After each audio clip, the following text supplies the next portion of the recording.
Facebook for your.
WJRG, we are Connecticut's number one gospel internet radio station, and we are live in the studio this evening. And we just heard from Brother Charlie Wilson from his latest release, and what an amazing God that we serve. Yes, indeed. And also, this is an Action First broadcast. I'm Jerry Green, along with my brother, Dr. Wayne McCray. And also, we have as a special guest, the one and only Miss Roberta Hosky this evening. How you doing, young lady? Hey, I'm doing well. How are you? And we are so blessed to be in the studio. And about time you came to our studio. We're excited to have you with us today. Yes. All right, so we have a lot to talk about. I know you're a very busy young lady going to California, you said, tomorrow. So Beverly Hills. That's going to be a long trip. Well, first of all, let's talk about your childhood, your upbringing as a child and teenage years growing up. Make you the person you are today. Yeah. So when I'm asked that question, I often go on overload because there's so many layers to my childhood and growing up in the great city of New Haven, Connecticut. Well, I would say I grew up like many of the youth in the city of New Haven. We grew up in the projects. I grew up on Webster Street, which was Elm City and Aspen Street projects over there. I grew up there, and then we moved to Gulf Street, and we lived in Gulf Street, went to New Haven Public Schools. Definitely, had a life very similar to some people who may be listening, grew it up in a lot of poverty.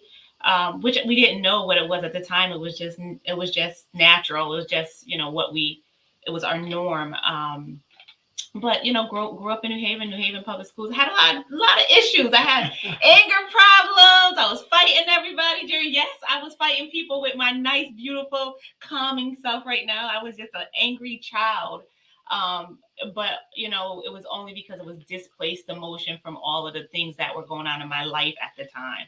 Okay, but look at you now. God has truly blessed you to be the person you are today. Now, tell us about your millionaire mindset and helping develop women. Yes, let's talk about that. Absolutely. Thank you for asking about that. The Millionaire Mindset Sisterhood is a faith-based sisterhood devoted to breaking what we call the poverty curse over our lives and the lives of our loved ones. We exemplify the power of unity, the power of loyalty, and the power of group economics.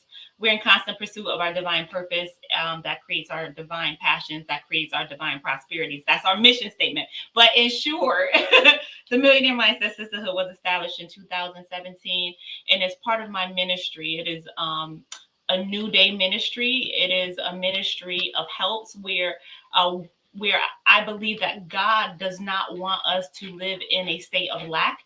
I believe that God is a God of abundance, and I believe that He wants that for us.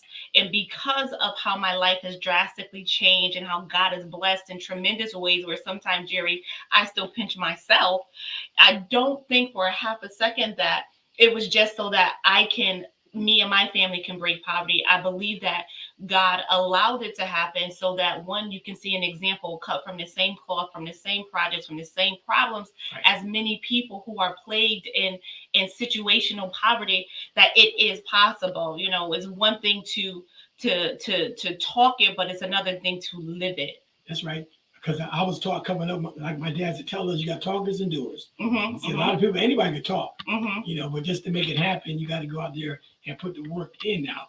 So you also, now let's talk about real estate a little bit, because I know you're into that business as well. Mm-hmm. What's the joy? And tell me, how important is it to be a homeowner compared to renting from someone else? Absolutely. So real estate is directly linked.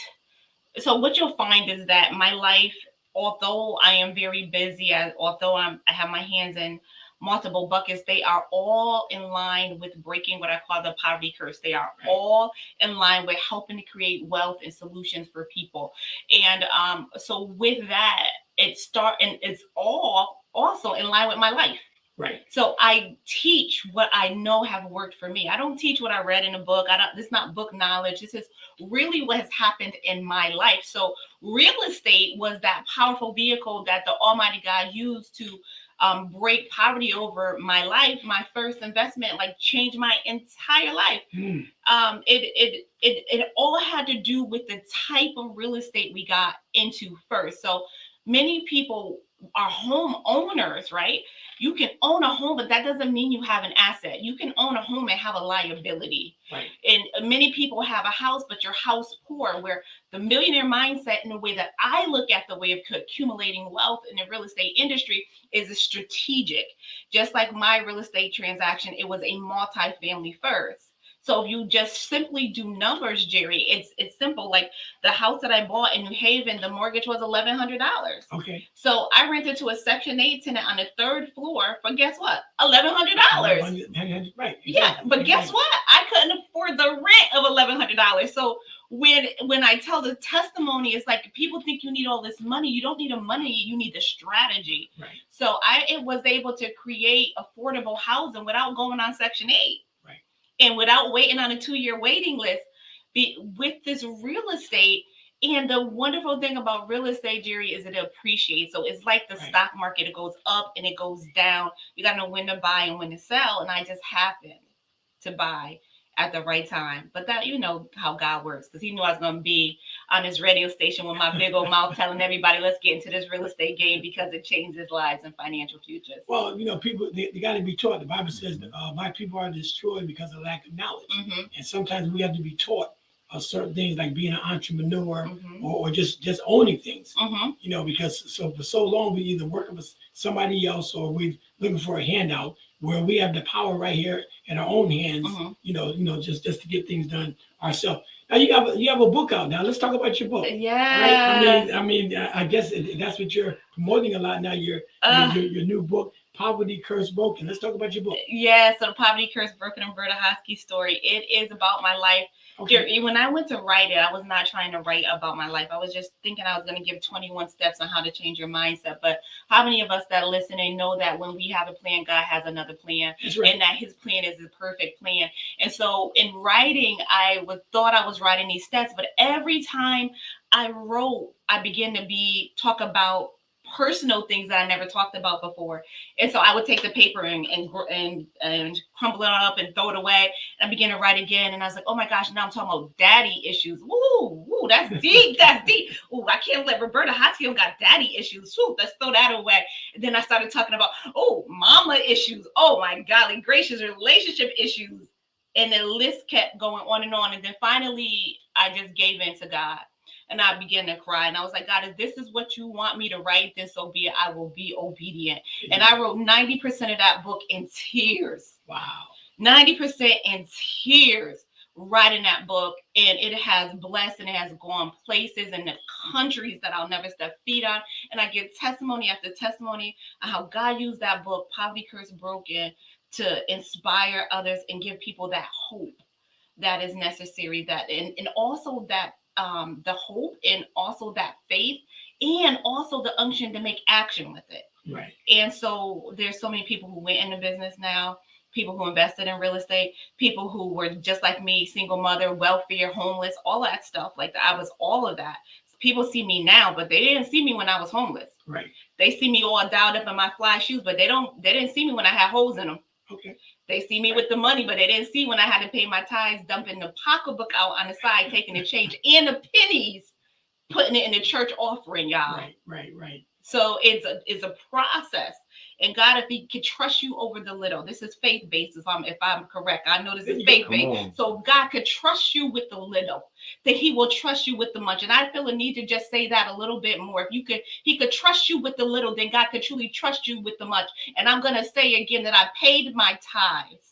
And I gave money when I didn't have it. I'll never forget sitting in the back of the church, Jerry, and I didn't have anything. And I cried and I cried and I cried like a baby because I was so broke, so broken. And they did an offering. And I took my pocketbook, and ladies, you know how it is with your pocketbook. You dump it to the side to get the pennies, the quarters, the lint and all that stuff. And I dug out the lint out of my pocketbook, had a handful of change, but that was all I had to my name. And I said, God, all that I have, I give it unto you. There you go. And I dumped it in there, forgot about what people looking at me. So what, it was pennies, so what, it was nickels. But I knew that there was a God that can multiply. And I knew there was a God that could supply all of my needs according to his glory. I knew that, and I trusted it with all that I have. And this is what you see. And you trusted God. I trust him. And God will always come through. All the time. Always come through. Mm-hmm. You know, so that's why, people need to hear testimony, because one thing I learned, people, they're looking for hope, and we're like living epistles. Mm-hmm. God, and people look up to us. Mm-hmm. That's why I believe in integrity. I believe in trying to do the right thing, Mm-hmm. because you never know who's watching. Yeah. You never know who's watching your life and looking for hope. Mm-hmm. Right. And that's what God put us here for a purpose for somebody else. Absolutely. If he blesses us to be a blessing to somebody else, because you never know, like I said, who's watching you. I go places all the time, and I got people looking at me. I don't know who they are, but they know who I am. Why? Yeah. They might have saw me on stage here somewhere, and they're looking up to you, because everybody is searching for something. Mm-hmm. So I just thank God, for you. This is Action First broadcast. Dr. Wayne McCray. We're live in the studio, WJRG Radio. Our special guest this evening is Dr. Roberta Hoskie. Yes, she has the book out that's going to do very well. And she's also, we're going to talk a lot about the things that your accomplishments, but also now what keeps you motivated and encouraged to keep moving forward? Because I know you have a lot on your plate. What keeps you motivated and encouraged? Knowing that I have not arrived. Okay. Knowing that God has great purpose in this world, and that I'm nothing but a pawn. Right. Knowing that if it had not been for God, that I wouldn't be anywhere and I would be nothing. And so it keeps me going, knowing that I'm living here on this earth for an impact. The sisterhood that we talked about, that's international, Jerry. That's not just local anymore. It started local, but it's international. We got chapters in Dominican Republic, Rwanda. Come on. And so in Dominican, in Spanish, I know hablas español. That's the God that we serve. And so what keeps me going is knowing that I'm living in purpose and on purpose. And the other thing that keeps me going is that I have so many people attached to me. I understand that there are a lot of people who attach their hope and their faith in God, even looking at me. I'm not God. I'm not any of that. But for some reason, people are attached, right? And so I have to be an excellent steward over what God has given me, including my purpose, and to continue to know that in order to be light and the salt of the earth, right, that you have to understand where it comes from and remain humble. And that God is ultimately in control. So it's really purpose driven. Is to sum it up, Jerry, it's a truly 110% a purpose driven life. When I don't feel like it, it's a purpose driven life. People love me, it's a purpose driven life. People hate for no reason, it's a purpose driven life. It don't even matter. You're gonna have that. But see, one thing I want to share with you, and I'm very proud of what you're doing, and anybody that's doing the work for the kingdom. Everybody has a certain gift. Yeah. Right. See, everybody's not going to be even in sports. You got a lot of people who play basketball, right? Yeah. Everybody's not going to be a LeBron. Everybody's not going to be a Michael Jordan. But they still play ball. Yeah. some people have a certain gift that can bring people in that'll pay money to come see them. Yeah. Right? Everybody don't have that gift. Mhm. They're still playing, Mhm. but people ain't paying to see them. Correct. See, God gave you a special gift that Mhm. you have. All right. And everybody that's doing something, I was telling Dr. Wayne earlier, just like the award show Saturday, I was telling him earlier, plenty of times I was home watching a movie, right? And I should have been doing work. Mhm. But God gave me a certain gift Yeah. that I already know in my mind what I want to do. Mhm. It don't take a lot of work to get it done. Mhm. But the results, when God put everything together for you and give you that gift, it's gonna happen, it's gonna be blessed. Yeah. So you have a certain gift that God gave you, and only thing you're doing, walking in your gift Yes. and walking in God's blessing. Absolutely. And that's very important though to always remember. Yes. Everybody have a certain gift. As long as you stay in your lane and do what you're supposed to do and walk in your gift, that's a blessing. And be authentically you. Without a doubt. Now, what is the one thing that you're the most proud of out of all your accomplishments? Give me the one thing that you're the most proud of about yourself. I just have to say my children. Okay. That like hands down my children. Like I'm so proud of them. I'm so proud to sit back and look at the young adults that they're turning into. None of them were plagued with the poverty curse that I was plagued with in. Okay. They're educated. My son left my house buying property, never became a renter. My daughter is in graduate school. My son is an entrepreneur. I'm just so proud of those babies that I've raised in so much pain. Wow. But that's a lot right there. Now, I got another question because you brought up like some of the haters and all that. We're gonna have those. Oh yeah, right? They do their job. That's fine. Yeah. They're gonna do their job. Now, let's talk about our community a little bit. Okay. Because being an entrepreneur is not easy. Yeah. Right? I mean, everybody, they want success, but they don't want to put the work in it because it takes work, to be successful in anything. Right? What can we do as a community or as African Americans, to come together and start trying to work together, as a group and accomplish things? You know what? We first have to change our mindset. Okay, there you go. We have to understand that we are all valuable, and we all, as you said, have different gifts and talents. We have to change our mindset with and being intentional about spending our money within our community. Right. The black dollar doesn't even stay in a whole minute. In our community, it goes out. And we can complain about that, but at the same time, our black businesses are not set up. And so when we leave outside in our black neighborhood, we go to the corner store and it's owned by Indians, it's owned by different ethnicities. So we as people of color must set up in our community and be intentional about spending in our community. But the most important thing that we must do, Jerry, is probably something that is going to shock people. And it is, maybe it's not going to shock you, but it's probably not the answer that people are looking for. But that is to conquer the fear within. Right. There's so many entrepreneurs and business owners that aren't born because they're stifled by fear. There's so many millionaires, billionaires, and people who were supposed to be in the kingdom of a God doing major things that are now in the grave site that never was birthed. Their vision was never birthed. Their purpose was never birthed. They let fear stifle them. And so I'm sure we're talking to some people and listening to some people right now that have great vision and that should be business owners. Don't allow fear to stop you. Walk on that thing. Move. When you are inspired to action, do not wait, but move on your own personal initiative at once. There you go. Great advice. Great Thank advice. you. Yeah, because I tell people all the time myself when I talk to them, the first thing, like to your point, is fear. Fear. Fear of failure. And fear of success. Oh yeah, that's true too. But most More people think fear of if most failure. people think they're gonna be successful, they're gonna go because it's you gotta it's you're running a race and things gonna happen as you grow and whatever you do. You can't be afraid of failure and I mean even if you try you don't fail.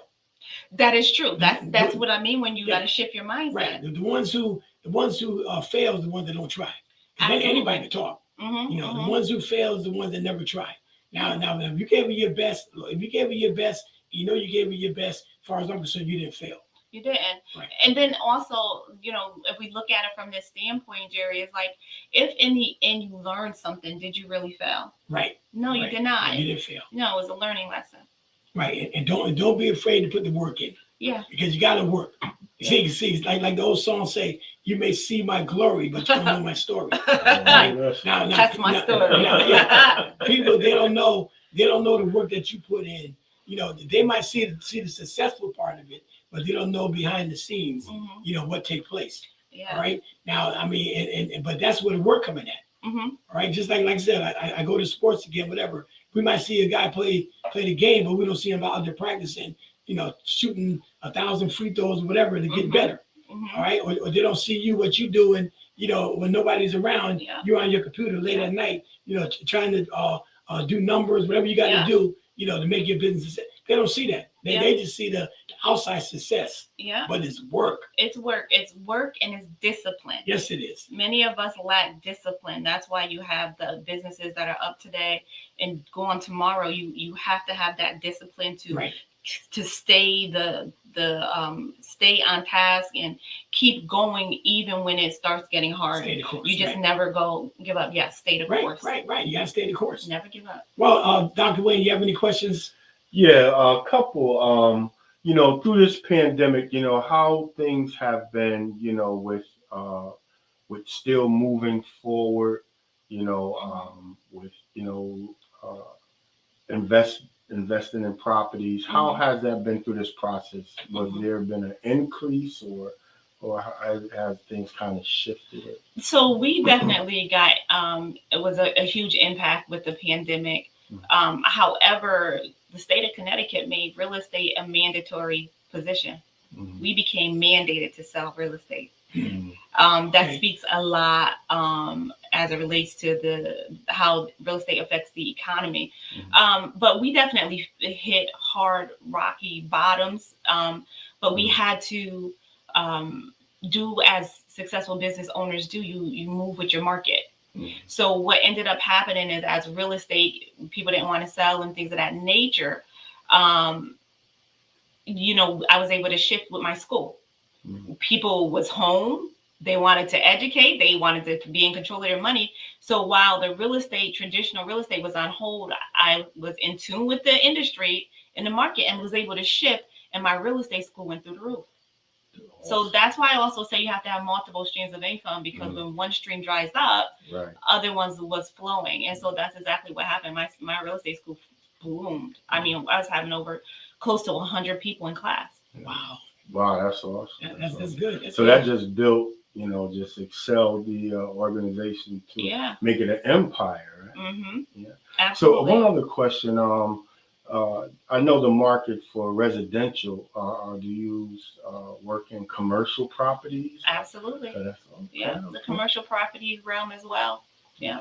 My passion is definitely with residential and commercial for those that are looking to get in businesses and expand and things of that nature. I have a contract on a commercial building in Hartford. You know, so doing some commercial stuff now. Yeah. Okay. That's good. And I want to also commend you on your book and the transparency. You know, that's, you know, it's a lot of people, the humble beginnings, you know, that's helps us to thrive even more and keeps us humble, remembering where God brought us from, and to encourage people that are maybe stuck in situations and to you know, to be there for them. And I'm just really, you know, glad that how God has used you for the sisterhood component, because that's powerful. You know, I am my brother's keeper. Yeah. You know, and you are our sister's keeper. Yeah. And, you know, and that's important to empower people in these times. Thank you. And God bless you. We are working on a brotherhood, just so that you know. Okay. We are working on a brotherhood, and it's necessary because of the family unit. Yes. Okay. So we're developing women, and it's a family unit. Yeah. But the transparency is necessary. There's no good in being fake and phony. Like, you can't help people being fake and phony. You got to be authentic. And I wrote that I literally sacrificed my I just put it all out there. I sacrificed my privacy, my children's privacy to a certain extent. I put it all out there, but I did it because I knew others needed to be free. There you go. All right, this is Dr. Roberta Hosky. She's live in the studio at WJRG Radio, Gospel Inspiration. We're a 24-hour gospel internet radio station. And every Thursday at 6 p.m., we bring in a special guest to try to be a blessing to our community, to educate people. I'm Jerry Green. And how can they get a hold of you? What's your contact information, your website, and about your book? And if anybody just want to, join what you're doing. Absolutely. So here we go. Get your pen and papers ready, record, whatever we got to do, because here we go. Here's number one. If you are a female, if you are a believer of God and believe in women working together in a sisterhood, we invite you to apply to join us on the mmsisterhood.com, faith-based, mmsisterhood.com. We also do group investments. We invested in real estate, and we have other investments that we're doing as well, creating wealth for one another in dividends. Secondly, if you are looking to learn more about real estate and get into investing in real estate, then you can go to outreachschoolofrealestate.com, outreachschoolofrealestate.com, or if you have, and that's for if you want to be a realtor. And I did my numbers, Jerry. We put over 1,000 realtors in Connecticut through my school. That's a blessing. To God be the glory. And if you are looking for my book, you want to get an autographed copy, you can find a book anywhere. But if you want an autographed copy, we invite you to go to www, and I have to do it. I don't know what's wrong with that, but connectwithroberta.com, connectwithroberta.com. And when you go to that website, if you want to do real estate investing or you want to learn about how to flip properties, I have some pre-recorded classes there under real estate training, and under merchandise is the book for the autograph book. Get the book, get some real estate training. Let's break this property code. There you go. Well, first of all, I want to thank you as well for being one of our sponsors at the Hollaback Awards last Saturday. We had a fantastic time. Looking forward to a bigger year next year, because we like bringing great entertainment to our people. A lot of people, especially in the church, says nothing to do. Yeah. The devil is a liar. We have a lot of fun as being Christians. Right? So it's our job to try to bring entertainment and bring excitement. I had so much fun. Yeah, because it's not like God got a baseball bat ready to kill somebody. No, He's our Father, our Heavenly Father. He wants us to have fun, and that's what we're trying to do, in the body of Christ. That's why I do this radio station. People love music. Yeah. I love music. I grew up with music. Yeah. So my thing is to my gift. I know my music, so I just want to provide entertainment through music and through bringing in nice shows to our city. So we want to thank you for being one of our sponsors. Oh, no problem. Thank you. It's my pleasure. All right, Dr. Wayne, any more questions for us? Because I know she got to go to California tomorrow. Yeah, I know. No more questions, but I just want to thank you for coming on Action First broadcast and WJRG. We're here for the community and for the discussions for the pandemic and this process that we all been going through. So we appreciate you coming and sharing your time with us today. And, it's really important that we continue to enlighten our community. And we thank you for bringing enlightenment today. Thank you. Just one thing I want to say as it relates to the pandemic, if it's taught us anything, one, it taught us a number of days, but two, it also taught us to take our financial future into our own hands. That's right. And so I really urge the listeners, if we're going to talk about the pandemic, you really need to look at how to create multiple streams of income where you are in control of your own money. That's right. Because that's the only real job security. There is no job security unless you sign in a check in the front and the back. That's right. Other than that, there's no job security. Other than that, it's in your head. That's right.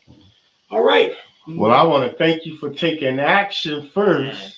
So can you say that with me? Action first. All right. All right. So back to some more of your favorite gospel music. Hit the sounds of Brother Pastor Mike Jr.